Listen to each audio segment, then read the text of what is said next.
বাংলায় আপনাদের সকলকে স্বাগত। আপনাদের সঙ্গে রয়েছে আমি সোনিয়া, আর এই বুলেটিনেও নজর রাখবো এক্স স্যান্ডেলে সুর চড়িয়ে এবার নির্বাচন কমিশনে মহুয়া মৈত্র। গতকাল কটাক্ষ পোস্টে তিনি জানান তার বিরুদ্ধে প্রার্থী খুঁজে পাচ্ছে না বিজেপি। আজ ইসিতে নালিশ প্রচারে বাধার অভিযোগ মহুয়ার। সিবিআই এর বিরুদ্ধে কমিশনে অভিযোগ মহুয়া মৈত্রের। তদন্তের নামে প্রচারে বাধা সিবিআই এর অভিযোগ মহুয়ার। আবির আমাদের প্রতিনিধি রয়েছেন আমাদের সঙ্গে। আবির, কেন এই অভিযোগ মহুয়া মৈত্রের?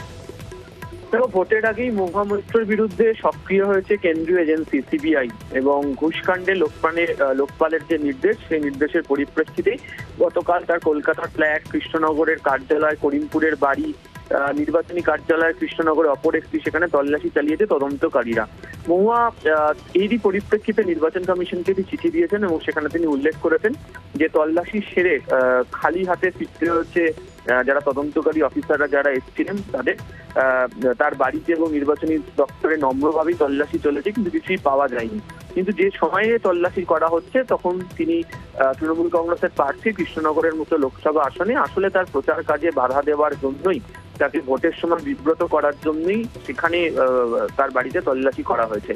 একই সঙ্গে তিনি উল্লেখ করেছেন যে এই মুহূর্তে নির্বাচন কমিশনের নিয়ন্ত্রণাধীন রয়েছে সমস্ত বিষয়টি। নির্বাচন কমিশনের তরফ থেকে যথাযথভাবে একটা গাইডলাইন তৈরি করে দেওয়া হোক যে এই এজেন্সিগুলোর কি ভূমিকা পালন করা উচিত এবং যারা প্রার্থী বা যে কোনো রাজনৈতিক দলের যারা রয়েছেন তাদের সাথে কি আচরণ তারা করবে।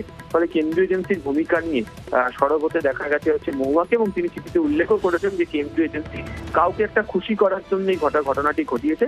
এক্ষেত্রে নির্বাচন কমিশন যথোপযুক্ত ব্যবস্থা গ্রহণ করুক, চিঠিতে তিনি সেই আবেদনই রেখেছেন।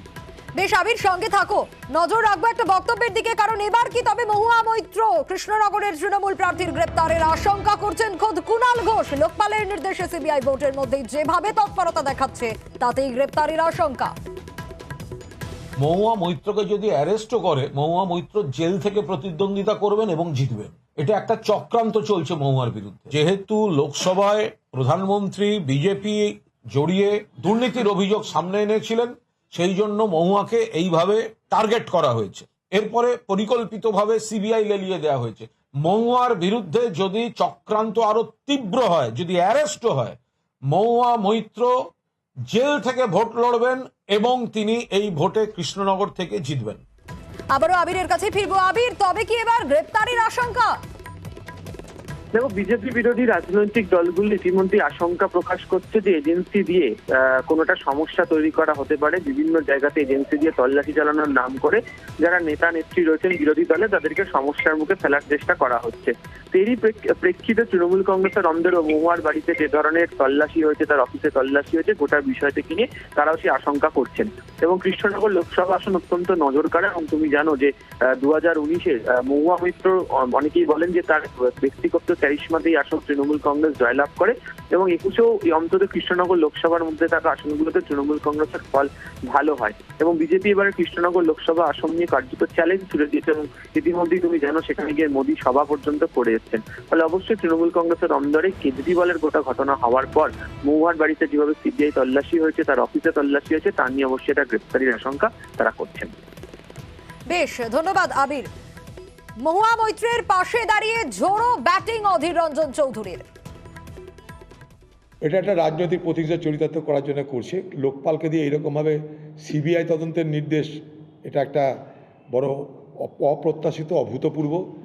এইভাবে লোকপালকে দিয়ে সিবিআই তদন্তের আদেশ জারি করানোর মধ্যে দিয়ে আজকে সরকার যারা কেন্দ্রে আছে তারা এটা রাজনৈতিক প্রতিহিংসা চরিতার্থ করতে চাই।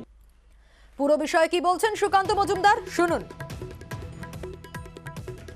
তার বিরুদ্ধে যে অভিযোগ আছে যে টাকার বিনিময়ে উনি ওনার পাসওয়ার্ড শেয়ার করেছেন, এবং তার তদন্ত এথিক্স কমিটির প্রপোজাল অনুসারে সিবিআই করছে। তো যেহেতু সিবিআই তদন্ত করছে, সিবিআই তো তার বাড়িতে যাবে, এটাই তো স্বাভাবিক না? আর এবার নজর রাখবো